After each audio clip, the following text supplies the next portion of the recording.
প্রিয় দর্শক আসসালামু আলাইকুম, সবাইকে প্রীতি ও শুভেচ্ছা জানিয়ে শুরু করছি বাংলাভিউ টিভির নিয়মিত আয়োজন রাজ দরবার। প্রিয় দর্শক, আজকের এই এক্সক্লুসিভ পর্বে আমরা কথা বলবো সিলেট আওয়ামী লীগের সম্মেলন নিয়ে। আমাদের আজকের আলোচনার বিষয় সম্মেলন সন্নিকটে, কোন পথে সিলেট আওয়ামী লীগ। আর অত্যন্ত প্রাসঙ্গিক এই বিষয়টি নিয়ে কথা বলার জন্য আজকে আমরা বাংলাভিউ স্টুডিওতে অতিথি হিসাবে আমন্ত্রণ জানিয়েছি অ্যাডভোকেট নাসির উদ্দিন খানকে। তিনি যুগ্ম সাধারণ সম্পাদক বাংলাদেশ আওয়ামী লীগ সিলেট জেলার। জনাব অ্যাডভোকেট নাসির উদ্দিন খান, আপনাকে বাংলাভিউ টিভি রাজদরবার অনুষ্ঠানে স্বাগত জানাচ্ছি। কেমন আছেন? ভালো আছি।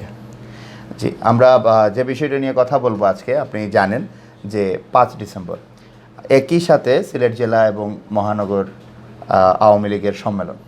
যদি একটু আমাদের দর্শকদের জ্ঞাতার্থে তথ্য দিচ্ছেন যে কোথায় হচ্ছে এটি, কে থাকছেন প্রধান অতিথি হিসাবে?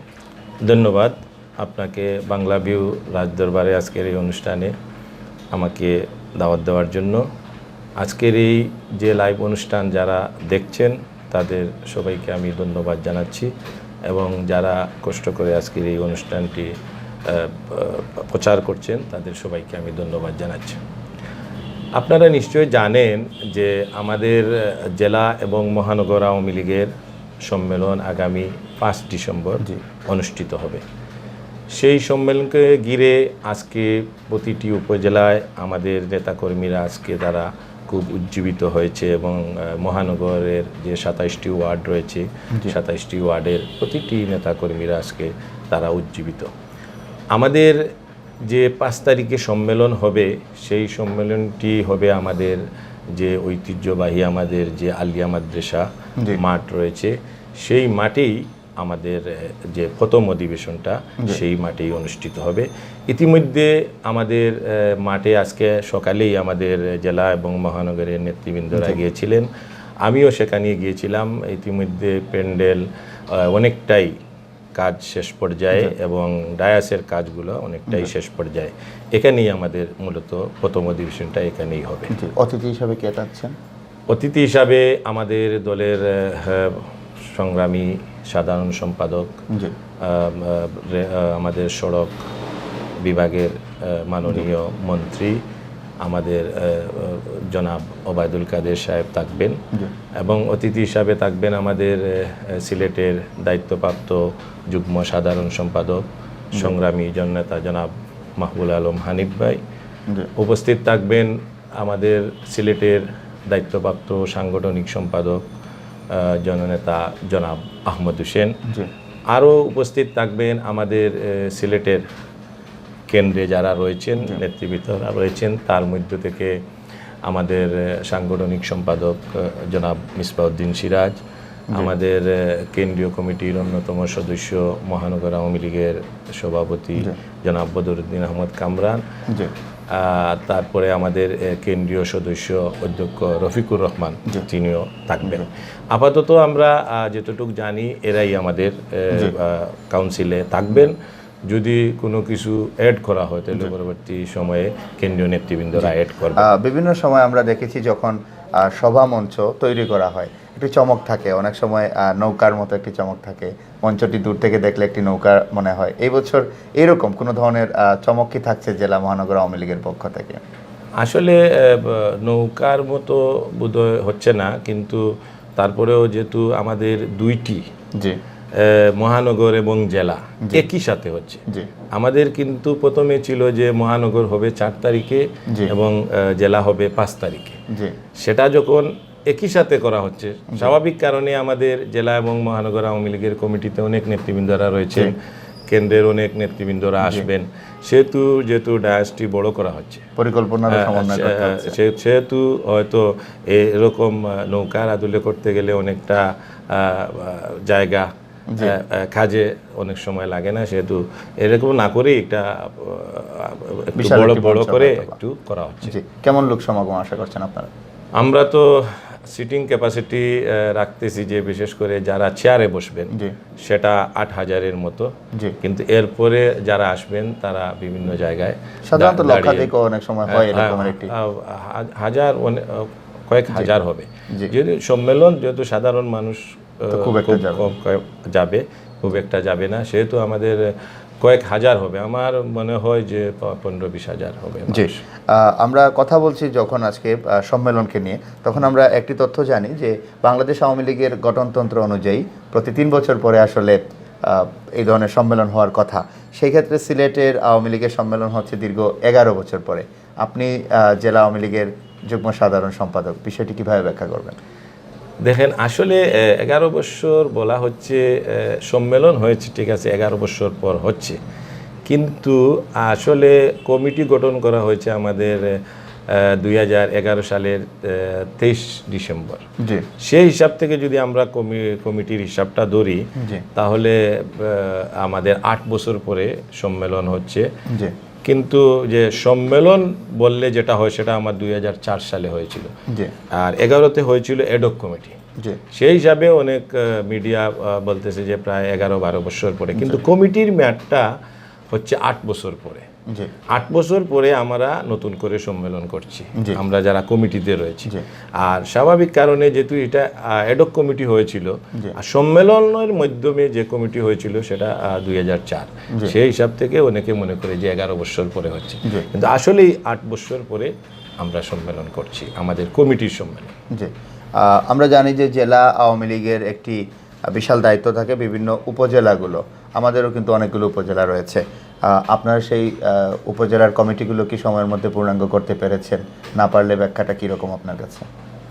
না, দেখেন, আমরা প্রায় 6টি উপজেলা আমরা করেছিলাম। জি, আমাদের মরহুম প্রেসিডেন্ট আব্দুল জহির চৌধুরী সুফিয়ান ভাই মারা যাওয়ার আগেই উনি আমাদের ফরমাল প্রেসিডেন্ট ছিলেন। উনি মারা যাওয়ার পরে কিন্তু আর আমরা কোনো কমিটি করতে পারি নাই। ভারপ্রাপ্ত সভাপতি যিনি ছিলেন, এখন দায়িত্বে আছেন আমাদের লুৎফুর ভাই। আমরা সেই সময় করার পরে শুধু বিশ্বনাথ আমরা অনুমোদন করেছিলাম, আর 5টি কমিটি বাকি রয়ে গিয়েছিল, সেটা আমরা কিছুদিন আগে সেগুলা থেকে অনেকগুলা অনুমোদন করেছি।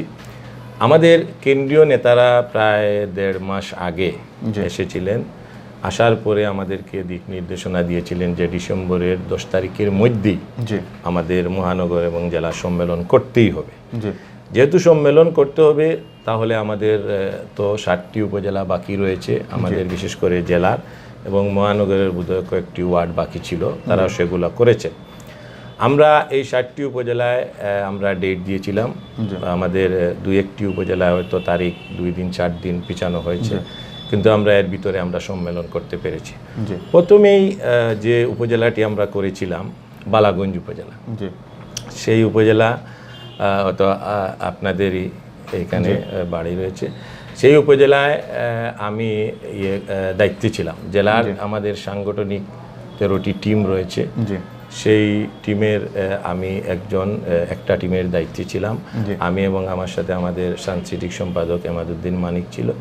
আমরা প্রথমেই 1 তারিখে আমরা সেটা সম্পন্ন করতে পেরেছি। পরবর্তী সময়ে আমাদের একে একে সবগুলা সম্মেলনেই আমরা করতে পেরেছি। এবং গত কিছুদিন আগে আমাদের জেলা কমিটির একটি সভা ছিল, সেই সভায় আমরা 8টি কমিটি অনুমোদন দিয়েছি, শুধু 5টি কমিটি বাকি রয়েছে। ইতিমধ্যে আপনারা জানেন যে বিয়ানীবাজারের কমিটি করে দেওয়া হয়েছে কাউন্সিলরের মতামতের ভিত্তিতেই। দক্ষিণ সুরমা উপজেলা কমিটি কাউন্সিলরের মতামতের ভিত্তি করে দেওয়া হয়েছে, এবং সদর উত্তর নিয়ে একটু জটিলতা রয়েছে, সেটা আশা করছি আমরা আজকালকের মধ্যেই সেটা সমাধান হয়ে যাবে। এবং গোলাপগঞ্জেরও একটু জটিলতা রয়েছে, এটাও 2-1 দিনের মধ্যে শেষ হবে। তা আমি মনে করি সব মিলে আমরা 1 অথবা 2 তারিখে জেলার মিটিং থাকবে, সেই মিটিংয়ে আমরা সবগুলো কমিটি অনুমোদন দিয়েই আমরা কাউন্সিলর লিস্টগুলো অনুমোদন করতে পারবো। এগুলো ছাড়াও আসলে বাংলাদেশ আওয়ামী লীগের বিভিন্ন জেলা বা মহানগর ইউনিটগুলোর বিভিন্ন ধরনের রুটিন ওয়ার্কগুলো থাকে। সেই ক্ষেত্রে আপনি একজন দায়িত্বশীল জেলা আওয়ামী লীগের, আপনার কি মনে হয় জেলা আওয়ামী লীগ বিগত বছরগুলোতে কতটুকু সফলতার সাথে দায়িত্ব পালন করতে পেরেছে? দেখেন, আমরা কিন্তু প্রতিটি আন্দোলন তো আমাদের নেই, যেগুলা দাবি দাবা ছিল, আমাদের কেন্দ্রীয় কর্মসূচি যেগুলো ছিল, সেগুলো আমরা কিন্তু সবগুলোই পালন করেছি। আমাদের বিশেষ করে আমরা আমাদের সুফিয়ান ভাই থাকা অবস্থায় আমরা কিন্তু খুব ভালোভাবে আমাদের কার্যক্রম পরিচালনা করতে পেরেছি। যাই হোক, আমাদের ভারপ্রাপ্ত সভাপতি, আমাদের জেলা পরিষদের সম্মানিত চেয়ারম্যান সাহেব, উনি দায়িত্ব পাওয়ার পরে আমরা কিছুটা না হলেও আমরা একটু ধীর গতি সম্পন্ন হয়েছি। এ কারণেই যে ওনার শারীরিক অবস্থাটা কিছুটা বয়সের কারণে উনি সব জায়গায় যেতে পারেন না। তারপরেও আমরা মনে করি যে আমরা মহানগরের সাথে মিলে আমরা যৌথ যে সকল আমাদের কর্মসূচি রয়েছে সেগুলো আমরা সুন্দরভাবে আমরা সম্পন্ন করতে পেরেছি, এবং যেগুলো বাকি রয়েছে সেগুলো তো আমরা আমাদের কেন্দ্রীয় নির্দেশনার পরেই আমরা সেই সাংগঠনিক বিষয়গুলো আমরা অনেকটা করতে সক্ষম হয়েছি। আপনি একটি দীর্ঘ বর্ণাঢ্য রাজনৈতিক জীবনের অধিকারী। আপনি ছাত্রনেতা থেকে প্রতিটি ধাপ এবং প্রতিটি আন্দোলন সংগ্রাম করে করে আজকের জায়গায় এসেছেন। সমসাময়িক রাজনীতিতে একটি কথা আছে, অনুপ্রবেশকারী, হাইব্রিড। আপনারা দীর্ঘদিন থেকে রাজনীতি করছেন, আপনাদের সময়ে সিলেট আওয়ামী লীগে কি এই ধরনের কোনো অনুপ্রবেশকারী পরিলক্ষিত হয়েছে? যদি হয় সেটার প্রোটেকশনে আসলে আপনারা কি করেছেন?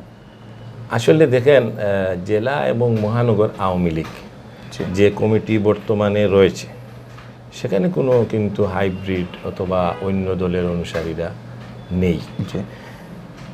যেমন ধরেন, অনেকেই ধরেন অনেক আগেই জাতীয় বাকশাল থেকে এসেছেন, জাতীয় ছাত্রলীগ করে এসেছেন, অনেক আগে এসেছেন। অনেকেই জাসদ থেকে এসেছেন, তারা অনেক আগেই এসেছেন। আমাদের কেন্দ্রীয় একটা নির্দেশনা দিয়েছে যে 2010-এর পরে অথবা 8-এর পরে কারা কারা এসেছে এগুলাকে সাধারণত আমরা অনুপ্রবেশকারী এইভাবেই আমরা দেখে থাকি। এখানে কিন্তু জেলা মহানগর আওয়ামী লীগে এরকম কোনো ব্যক্তি নেই। বেশিরভাগ নেতৃবৃন্দরাও ছাত্রলীগ করেই জেলা আওয়ামী লীগ এবং মহানগর আওয়ামী লীগে আছেন। একটি কথা হচ্ছে এখন খুবই জনপ্রিয়, এবং এমনকি আপনার রাজনৈতিক সংগঠন বাংলাদেশ আওয়ামী লীগের কর্ণধার গণপ্রজাতন্ত্রী বাংলাদেশ সরকারের মাননীয় প্রধানমন্ত্রী শেখ হাসিনা, তিনিও কিন্তু তরুণ নেতৃত্বকে অত্যন্ত উৎসাহিত করছেন। আপনারা এবারকার জেলা কমিটির বিষয়ে বা জেলা আওয়ামী লীগের সম্মেলনের ক্ষেত্রে তরুণ নেতৃত্বের বিষয়ে আপনি একজন সাবেক ছাত্রনেতা, আপনার প্রত্যাশা কেমন? দেখেন, আমি তো মনে করি যে এইবারে সম্মেলন আমাদের তরুণ এবং প্রবীণদের নিয়েই হবে। কারণ নবীন এবং প্রবীণদের সমন্বয়ে যদি কমিটি করা হয় তাহলে কাজটা অনেক বেশি করা যায়। আমরা দেখেন, ছাত্র রাজনীতি করেছি 90 দশকে, এরশাদ বিরোধী আন্দোলন যখন ছিল তখন আমরা ছাত্রনেতা হিসাবে, কলেজের ছাত্র হিসাবে আমরা আন্দোলন সংগ্রাম করেছি, এরশাদ সরকারের পতন ঘটিয়েছি। আমি 91 সালে শহর ছাত্রলীগের সিনিয়র যুগ্ম আহ্বায়ক হয়েছিলাম। 93 আমাদের সম্মেলন হয়েছিল, সেই সম্মেলনে জানুয়ারির দিকে আমি সেই সম্মেলনে যুগ্ম সাধারণ সম্পাদক হয়েছিলাম বাংলাদেশ ছাত্রলীগ সিলেট জেলা শাখা। সেখান থেকে আমরা বিভিন্নভাবে কাজ করেছি। বিশেষ করে 91 সালে যখন বিএনপি ক্ষমতায় আসলো, আসার পরে আমাদের নেতাকর্মীদের উপর কীভাবে নির্যাতন করেছে। অনেক নেতাকর্মীরা সেদিন পত্রিকায় বিজ্ঞাপন দিয়ে ছাত্রলীগ করতে পারে নাই, ছেড়ে দিয়েছে লেখাপড়া করার জন্য। এবার অনেক নির্যাতন করেছে, নির্যাতন সহ্য করে আমরা ছাত্রলীগ করেছি। 97 সালে আমি ছাত্রলীগের সাধারণ সম্পাদক হয়েছি। তারপরে আপনার 2004 সালে যে আওয়ামী লীগের সম্মেলন হয়েছিল সেই সম্মেলনে আমি সিলেট জেলা আওয়ামী লীগের বন ও পরিবেশ সম্পাদক হয়েছিলাম। পরবর্তী সময়ে 2011 সালে আমাদের যে অ্যাডহক কমিটি করা হয়েছিল সেই কমিটিতে আমি যুগ্ম সাধারণ সম্পাদক হিসাবে বর্তমানেও রয়েছি। প্রায় সেটার মেয়াদ 8 বছর হয়ে গেছে। সেহেতু দুইটি টায়ারে আওয়ামী লীগের রাজনীতিতে ছিলাম। এখন যুগ্ম সাধারণ সম্পাদক হিসাবে 8 বছর কাজ করেছি। প্রতিটি উপজেলায় গিয়েছি, নেতৃবৃন্দের সাথে কাজ করেছি। দায়িত্ব আমার উপরে যে উপজেলায় পড়েছে, যেখানেই পড়েছে আমরা সেখানে সুচারুভাবে করার চেষ্টা করেছি। আগামী যে সম্মেলন আসছে সেই সম্মেলনে জয়েন্ট সেক্রেটারি পরের দাপটাই হচ্ছে তো সাধারণত আমরা এই বিষয়টি নিয়ে কথা বলবো, কারণ আমরা সম্পাদকের প্রার্থী হব। কারণ আমরা এই বিষয়টি নিয়ে দেখেছি যে সিলেটের আমাদের সিলেট জেলা আওয়ামী লীগের যিনি বর্তমান সাধারণ সম্পাদক, এটি আসলে তার কোনো স্টেটমেন্ট এখনও মিডিয়াতে আসেনি, কিন্তু আমরা মিডিয়ার মাধ্যমে বা বিভিন্ন জায়গায় যেটি দেখতে পাচ্ছি তিনি এবছর সভাপতি প্রার্থী হতে চলেছেন। সেক্ষেত্রে তরুণদের কাছে আপনার একটা বিশাল গ্রহণযোগ্যতা আছে, আবার যারা সিনিয়র নেতৃবৃন্দ তাদের কাছেও আপনার একটা গ্রহণযোগ্যতা, জনপ্রিয়তার জায়গা আছে। বেশ জোরে সোরেই আপনার নামটি শোনা যাচ্ছে সাধারণ সম্পাদকের পদে। আপনার প্রত্যাশাটি কেমন এই সম্মেলনে? দেখেন, প্রত্যাশা তো সবারই থাকতে পারে, আশা সবারই থাকতে পারে, কিন্তু এখানে একটা জিনিস হবে, আমাদের যে দলের যে নিয়ম রয়েছে সেটা প্রথম হচ্ছে আলোচনা, এবং কেন্দ্র সেটা বিবেচনা করবেন। বিশেষ করে আমাদের নেতৃত্ব বাছাই সিলেট মহানগর এবং জেলা একটা ইম্পর্টেন্ট ইউনিট। সেই ইউনিটে আমি মনে করি আমাদের দলের সভাপতি, গণতন্ত্রের মানসকন্যা, বাংলাদেশের প্রধানমন্ত্রী, জননেত্রী, বঙ্গবন্ধুর কন্যা জননেত্রী শেখ হাসিনা, তিনি সিলেটের বিষয়টি আমি মনে করি সেটা দেখবেন।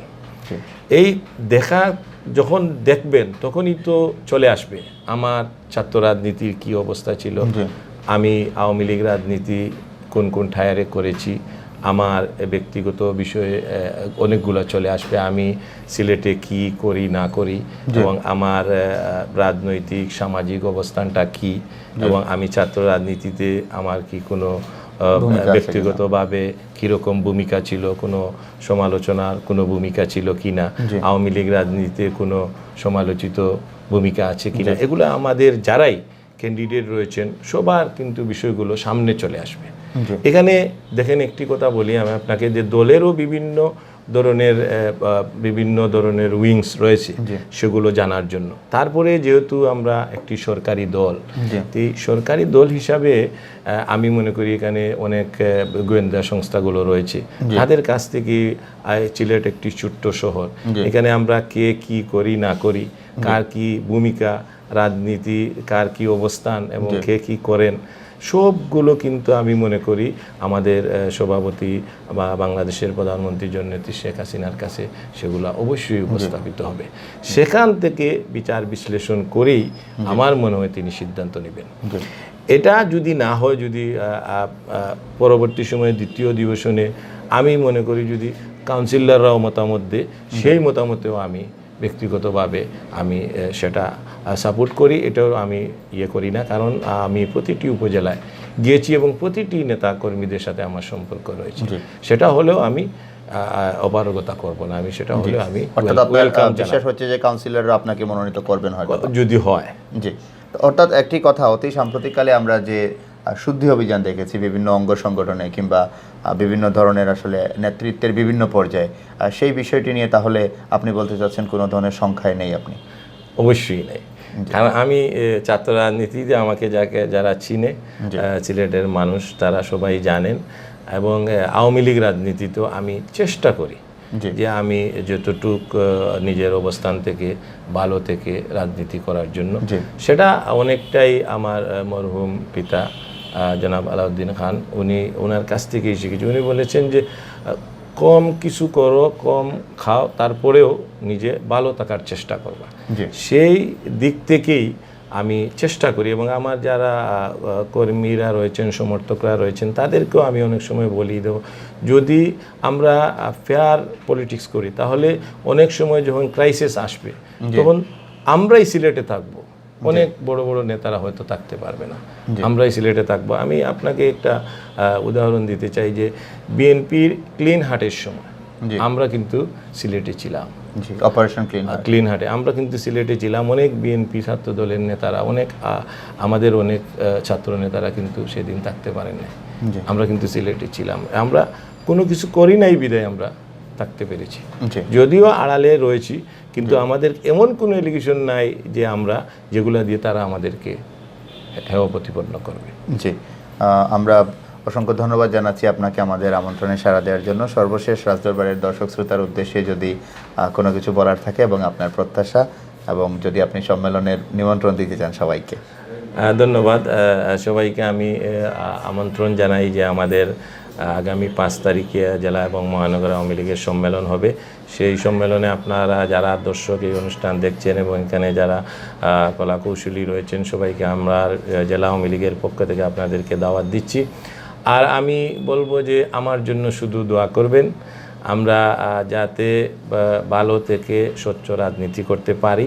আর আমার দল, আমার নেত্রী, আমার দলের সভাপতি, উনি আমাকে যে জায়গায় দিবেন সেই জায়গা থেকেই আমি কাজ করতে চাই।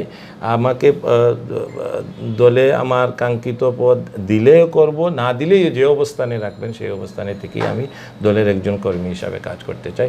সবাই আমার জন্য দোয়া করবেন, যেই প্রত্যাশা সবার কাছে। অসংখ্য ধন্যবাদ অ্যাডভোকেট নাসিরউদ্দিন খান আপনাকে বাংলাভিউ রাজদরবার অনুষ্ঠানে আমাদের আমন্ত্রণে সাড়া দেওয়ার জন্য। প্রিয় দর্শক, আমরা কথা বলছিলাম বাংলাদেশ আওয়ামী লীগ সিলেট জেলার যুগ্ম সাধারণ সম্পাদক অ্যাডভোকেট নাসিরউদ্দিন খানের সাথে। ছাত্র নেতা থেকে উঠে আসা, ছাত্রলীগের রাজনীতি থেকে ধাপে ধাপে সবগুলো ধাপ অতিক্রম করে উঠে আসা আজকে বাংলাদেশ আওয়ামী লীগের যুগ্ম সাধারণ সম্পাদক সিলেট জেলার হয়েছেন তিনি। এবং এই দীর্ঘ পথ সময়টুকুতে পাড়ি দেওয়ার জন্য তিনি বললেন যে অনেকগুলো ধাপ অতিক্রম করতে হয়েছে, অনেকগুলো ঘাত প্রতিঘাত সহ্য করতে হয়েছে। দলের সুদিনে যেমন এখন রাজনীতি করছেন, দলের দুর্দিনেও এরশাদ বিরোধী আন্দোলনের সময় থেকে বিরোধী দলগুলোর রাজনীতির সময়ে তিনি মাঠের রাজনীতিতে সক্রিয় ছিলেন। গড়ে তুলেছেন অত্যন্ত স্বচ্ছ ইমেজ এবং তরুণদের কাছে বিশাল একটি গ্রহণযোগ্যতা, জনপ্রিয়তার জায়গায় আছেন। পাশাপাশি আওয়ামী লীগের সিনিয়র নেতৃবৃন্দের কাছে তারও রয়েছে একটি বিশাল গ্রহণযোগ্যতার জায়গা। সমস্ত কিছু মিলিয়ে এবারের আসন্ন 5 ডিসেম্বরের সম্মেলনে অ্যাডভোকেট নাসিরউদ্দিন খানকে বিশাল একটি অংশ তার কর্মী সমর্থকদের মধ্যে এবং সাধারণ জনগণদের মধ্যে দীর্ঘদিনের রাজপথের একজন সৈনিক হিসাবে তাকে আসলে বাংলাদেশ আওয়ামী লীগের সাধারণ সম্পাদক পদে অনেকেই দেখতে চাচ্ছেন সিলেট জেলা আওয়ামী লীগের।